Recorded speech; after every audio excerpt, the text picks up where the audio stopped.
देखिए, जब भी कोई मेरे से क्वेश्चन पूछता है, सर हम इंग्लिश बोलना कब सीख सकते हैं, तो हमेशा मेरा एक ही आंसर होता है। वो सारे सेंटेंस जो आप हिंदी में बोलते हो, यदि आप उन्हें इंग्लिश में बोलना सीख लेते हो या इंग्लिश में बनाना सीख लेते हो, तो आपको इंग्लिश बोलने से कोई नहीं रोक सकता। अब क्वेश्चन आता है, सर क्या हम एक साथ सारे सेंटेंस बनाना सीख सकते हैं? तो आंसर है जी नहीं। आपको एक एक करके सारे प्रकार के सेंटेंस बनाना सीखना पड़ेगा। ध्यान रखें, सीखने मात्र से कुछ नहीं होगा, आपको उनको अपनी डे टू डे लाइफ में यूज करना ही पड़ेगा, तभी ऐसा संभव होगा। जो भी आप हिंदी में बोलते हो, आप उसे डायरेक्टली इंग्लिश में बोल सकोगे। पहले आप हिंदी में सोचोगे, फिर धीरे धीरे आपके माइंड में वो सेंटेंस डायरेक्टली इंग्लिश में आना स्टार्ट हो जाते हैं। इसी के समाधान हेतु मैं आपको इसी तरीके की वीडियो लाने वाला हूं, जिसमें हम पर्टिकुलर एक तरीके की सिचुएशन के सेंटेंस बनाना सीखेंगे। आज का हमारा इस वीडियो का पहला पार्ट है, जिसमें हम अबाउट टू के बारे में चर्चा करेंगे। अब होता क्या है, अबाउट टू से सेंटेंस बनते हैं वो फ्यूचर के होते हैं। मतलब उस वाले सेंटेंस में जिस एक्शन के बारे में बातचीत होगी वो फ्यूचर में होगा। तो बहुत सारे स्टूडेंट का क्वेश्चन होता है, सर जब फ्यूचर में एक्शन होना ही है तो आप सेल विल बी से बनाओ और सेंटेंस को खत्म करो। देखिए, बात तो आपकी बिल्कुल सही है, लेकिन यहाँ पे आपको अंतर समझना पड़ेगा, तभी आप फ्यूचर में और अबाउट टू में अंतर समझ पाओगे। मैं आपको एक एक करके समझाता हूँ। देखिए, अगर आप सेंटेंस बनाते हो कि मैं घर जाऊंगा, लास्ट में गागी की आया है, मतलब सेंटेंस फ्यूचर का है। यहीं पे मैंने एक सेंटेंस और बोला, मैं घर जाने वाला हूं। देखिए, जो घर जाने का एक्शन है दोनों सेंटेंस में फ्यूचर में होगा, 100% होगा। ये बात आपकी बिल्कुल सही है। जब आप बोलते हो कि मैं घर जाऊंगा, इसमें टाइम के बारे में कोई निश्चित नहीं है कि आप 1 घंटे बाद जाओगे, 2 घंटे बाद जाओगे या 3 घंटे बाद जाओगे, क्योंकि ये एक्शन है वो फ्यूचर में होना है और फ्यूचर की कोई पॉसिबिलिटी नहीं होती कि वो एक्शन कब होगा। बट इतना पता रहता है कि ये एक्शन फ्यूचर में होगा, अर्थात भविष्य में होगा। देखिए, अगर उसी स्थान पर आप बोलते हो कि मैं घर जाने वाला हूं, देखिए बात तो आपकी सही है कि ये एक्शन फ्यूचर में होगा, लेकिन गौर देने वाली बात यह है कि इस बात से ये स्पष्ट होता है कि जो एक्शन है वो फ्यूचर में तो होगा बट कुछ क्षणों बाद होने वाला है। मतलब आप ऐसे समझ सकते हो, एक होता है फ्यूचर मतलब भविष्य, और एक होता है नियर टू फ्यूचर। जैसे मैं पेन उठाऊंगा, इसमें कुछ भी पता नहीं है कि मैं पेन कब उठाऊंगा, 1 घंटे बाद या 2 घंटे बाद। लेकिन अगर मैंने बोला कि मैं पेन उठाने वाला हूं, तो इसका मतलब ये है कि जो पेन उठाने का एक्शन है बस होने ही वाला है, मैंने पेन उठा ली। क्योंकि जो अबाउट टू से सेंटेंस बनता है, जो सेंटेंस के लास्ट में बाला वाली आता है, वो एक्शन बस कुछ क्षणों बाद होना ही होता है। देखिए, ये बात तो स्पष्ट है कि जो एक्शन है वो भविष्य में होगा, वो एक्शन फ्यूचर में होगा, लेकिन कुछ क्षणों बाद ही होने वाला है। अब देखो, कुछ क्षणों बाद हो या बहुत लंबे समय बाद हो, एक्शन तो फ्यूचर में ही होना है। लेकिन जो भी सेंटेंस आप बाला वाली पे खत्म करते हो, वो ये शो करते हैं कि वो नियर टू फ्यूचर है, मतलब बस होने ही वाले हैं। अब यहाँ तक तो सारी चीजें ठीक थी। अब क्या होता है कि ये जो निकटतम फ्यूचर के जो सेंटेंस होते हैं, जिनका जो जो डी एंड होते हैं वो बाला वाली पे खत्म होते हैं, तो उनको हम अबाउट टू से बना देते हैं। वो कैसे बनाते हैं हम अभी बाद में डिस्कस करेंगे। पहले आप जो मैं सिखा रहा हूँ उस पर थोड़ा ध्यान दो। अबाउट टू से पहले आप अबाउट समझो। एक्चुअली बहुत लोग कंफ्यूज होते हैं कि अबाउट क्या है और अबाउट टू क्या है। देखिए, अबाउट अबाउट होती है एक प्रीपोजिशंस, जिसका मीन्स होता है के बारे में। जैसे मैंने बोला कि मैं तुम्हारे बारे में कुछ नहीं जानता, I don't know anything about you. ठीक है, तो अबाउट क्या होता है, प्रीपोजिशन, उसका मीन्स होता है के बारे में। अब देखिए उसी स्थान पर अगर आपने अबाउट के साथ टू लगा दिया, अबाउट टू, तो इसकी हिंदी निकलती है बाला बाली वाले। तो ध्यान रखें, अबाउट वो प्रीपोजिशन होता है और अबाउट टू ये अलग चीज है, ये फ्रेज है, इसका मीन्स होता है बाला बाली वाले। अब हिंदी वाले जो लोग होते हैं वो हमेशा हिंदी से ही याद करते हैं, तो उनके लिए तो सिंपल है कि आपको सेंटेंस में बाला वाली वाले मिल जाएगा, तो वो सारे सेंटेंस आपको अबाउट टू से बनाने हैं। लेकिन वो लोग जो इंग्लिश की तरह सोचते हैं, वो इंग्लिश में सोचते हैं, उनके लिए बता दूं, अबाउट टू का यूज आपको तब करना है जब आप नियर टू फ्यूचर करोगे। मतलब वो सारे सेंटेंस या वो सारे एक्शंस जो नियर टू फ्यूचर हैं, वो सारे सेंटेंस आप अबाउट टू से बनाओगे। तो चलिए अब स्टार्ट करते हैं अपना अबाउट टू। देखिए सबसे पहले हम एक स्ट्रक्चर समझ लेते हैं कि स्ट्रक्चर कैसा रहेगा। वो सारे सेंटेंस जो बाला वाली पे खत्म होते हैं, उनको स्ट्रक्चर या उनको डिजाइन करने का तरीका क्या रहता है वो समझें। सबसे पहले आपको लगाना है सब्जेक्ट, फिर आपको लगानी है हेल्पिंग वर्ब, और उसके बाद आएगा अबाउट टू। और ध्यान रखें अबाउट टू के बाद हमेशा वर्ब की फर्स्ट फॉर्म का यूज करा जाता है, और उसके बाद आएगा ऑब्जेक्ट। इस सारे सेंटेंस की जो हिंदी निकलेगी वो क्या निकलेगी, बाला वाली वाले। अब बाला वाली वाले के बाद है हूं हे आना है, या बाला वाले के बाद था थी थे आना है, या वाला वाले के बाद गागी के आना है। ये निर्भर करता है कि आप कौन सी हेल्पिंग वर्ब का यूज कर रहे हो। अगर आप इस सेंटेंस में हेल्पिंग वर्ब इजारम लगा दोगे, तो जो इस सेंटेंस की हिंदी निकलेगी वो निकलेगी वाला है वाली है वाले है। उसी स्थान पर अगर आप हेल्पिंग वर्ब बाजबर लगा दोगे इस सेंटेंस में, तो जो स्ट्रक्चर बनेगा उसकी हिंदी निकलेगी वाला था वाली थी और वाले थे। इसी स्थान पर अगर आप सेंटेंस में हेल्पिंग वर्ब शैल बी और विल बी लगा दोगे, तो हिंदी निकलेगी वाला होगा वाली होगी और वाले होंगे।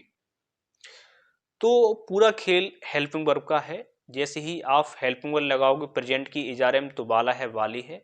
पास्ट की हेल्पिंग वर्ब बाजबर, तो वाला था वाली थी।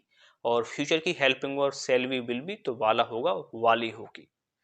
तो सबसे पहले तो आप जब सेंटेंस बनाओगे तो ध्यान रखें, अगर सेंटेंस के लास्ट में है हूं हे है, तो मतलब वो सेंटेंस प्रेजेंट का है। आपको इस तरीके के सेंटेंस में इजारे का यूज करना है। अगर सेंटेंस के लास्ट में लगा हुआ है था थी थे, तो वो सेंटेंस पास्ट का है और इसमें हमको हेल्पिंग वर्ब बाजबर का यूज करना है। अगर सेंटेंस के लास्ट में लगा हुआ है गागीगे, तो आपको ये फ्यूचर का सेंटेंस है, इसमें शैल बी और विल बी का यूज करना है। इन सारी चीजों को समझने के लिए कुछ एग्जाम्पल लेते हैं, ताकि चीजें बेहतर तरीके से समझ आ सकें। देखिए इसमें एक चीज समझने वाली और है, जो नए लोग हैं उनको पता ही नहीं होगा कि इजारे किसके साथ लगाते हैं, बाजबर किसके साथ लगाते हैं, और शैल बी विल बी किस किस के साथ लगाते हैं, मतलब किस हेल्पिंग वर्ब का किस सब्जेक्ट के साथ यूज करना है। ये सारी चीजें आपको भी बोर्ड पे दिखाई दे रही होंगी, फटाफट से आप इन्हें नोट कर लें। वैसे एक बात का ध्यान रखें, जो भी क्लास में नोट्स आपको दिखाए जा रहे हैं, अर्थात जो आपको बोर्ड में नोट दिखाए जा रहे हैं, उनकी सारी पीडीएफ आप वीडियो के डिस्क्रिप्शन में जाके डाउनलोड कर सकते हैं। तो अगर अभी आप घर पर नहीं हो, पेन कॉपी नहीं है, तो कोई बात नहीं, अभी आप वीडियो देख लो, जब भी आपको समय मिले आप नोट्स डाउनलोड करके उनको नोट कर लेना। तो चलिए अब कुछ सेंटेंस की प्रैक्टिस करते हैं। तो आइए अब कुछ सेंटेंस की प्रैक्टिस करते हैं। देखिए हम एक ही साथ तीन तरीके के सेंटेंस बनाएंगे। जैसे मैंने बोला, मैं तुम्हारा मुंह तोड़ने वाला हूं, या मैं तुम्हारा मुंह तोड़ने वाला था, या मैं तुम्हारा मुंह तोड़ने वाला होऊंगा। ध्यान रखें, जब बाला वाले के बाद है हूं लगा हुआ है तो हम हेल्पिंग वर्ब इजारम का यूज करेंगे। अगर बाला वाले के बाद था थी लगा है तो हम हेल्पिंग वर्ब बाजबर का यूज करेंगे। और अगर बाला वाले के बाद होऊंगा या गागी के लगा हुआ है तो हम शैल बी विल बी का यूज करेंगे। तो अब डायरेक्ट हम सेंटेंस बनाते हैं। पहले सेंटेंस में हमारा सब्जेक्ट आई है, आई के साथ हेल्पिंग वर्ब इजारम आती है, तो आई के साथ एम आ जाएगा। उसके बाद हमें अबाउट टू का यूज करना है, तो आई एम अबाउट टू। अब है तुम्हारा मुंह तोड़ना। तोड़ने को बोलते हैं स्मैश, या चकनाचूर करने को भी स्मैश बोलते हैं।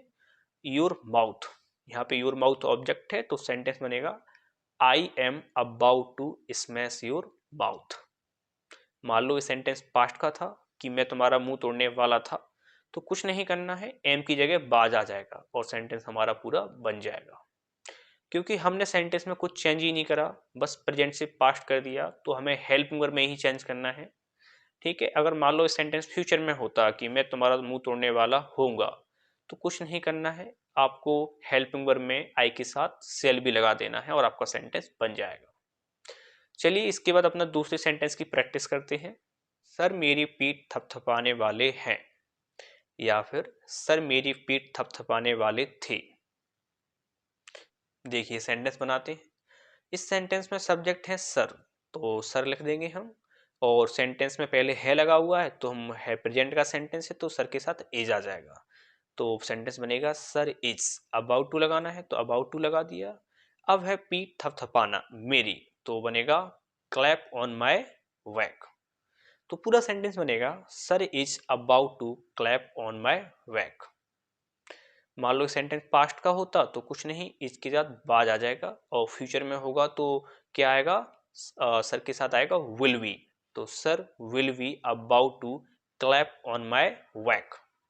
आगे का सेंटेंस समझने से पहले आपको एक चीज समझनी पड़ेगी। अभी तो हमने पॉजिटिव सेंटेंस बनाए हैं जिन्हें हम अफर्मेटिव भी सेंटेंस बोलते हैं।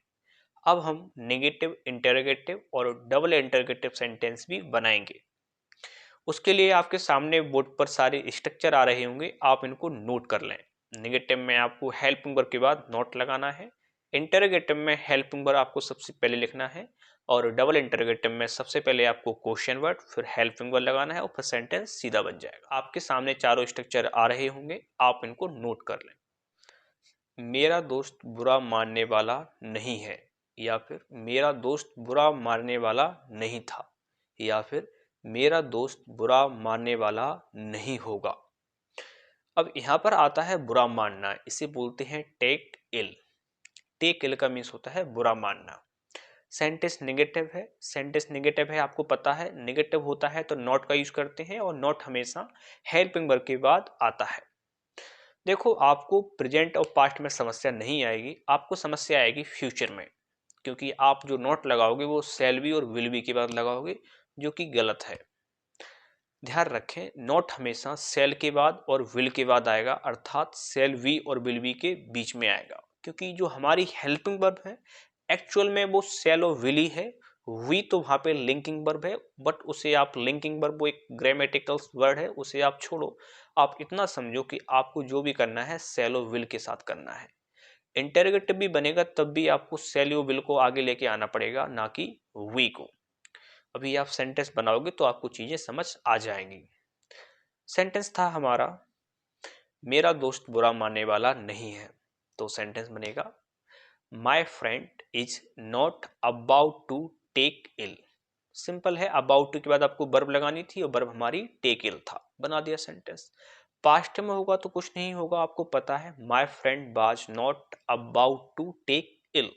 फ्यूचर में बनेगा my friend will not be about to take ill. इसके बाद हमारा सेंटेंस है क्या तुम पूरी कोशिश करने वाले थे, या फिर क्या तुम पूरी कोशिश करने वाले हो, या फिर क्या तुम पूरी कोशिश करने वाले होंगे। देखिए इसमें पूरी कोशिश करने को बोलते हैं ट्राई वेस्ट। तो बस अबाउट टू के बाद आपको ट्राई वेस्ट लगाना है, जैसे are you about to try waste. देखिए अब कुछ लोगों को इसमें समस्या आएगी कि सर आपने आर पहले क्यों लगा दिया। तो आपको मैं बता दूं, ऐसे सेंटेंस जिनकी स्टार्टिंग क्या से होती है उन सारे सेंटेंस को हम इंग्लिश में बनाते समय हेल्पिंग वर्ब का यूज सबसे पहले करते हैं। तो सेंटेंस बनेगा are you about to take kill, were you about to take kill, या फिर will you we about to take इल।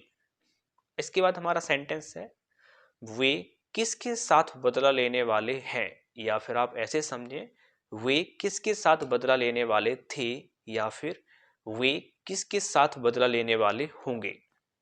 देखिए यहां पर लिखा हुआ है किसके साथ, ये एक क्वेश्चन वर्ड है, और जब क्वेश्चन वर्ड किसी सेंटेंस के बीच में आता है तो सबसे पहले हम उसी की इंग्लिश बनाते हैं। और किसके साथ को बोलते हैं हम विद हुम। तो यहां पर सेंटेंस बनेगा विद हुम उसके बाद हेल्पिंग वर्ब है वो सब्जेक्ट के अकॉर्डिंग आती है। यहाँ पर सब्जेक्ट है वे को इंग्लिश में बोलते हैं दे, और दे के साथ आता है आर। तो कैसे बनेगा, with whom are they about to take revenge. मान लो पास्ट का सेंटेंस होता तो आर की जगह वर आ जाएगा, और फ्यूचर का सेंटेंस बनेगा with whom will they be about to take revenge. यहां पर बदला लेने को बोलते हैं टेक रिवेंज।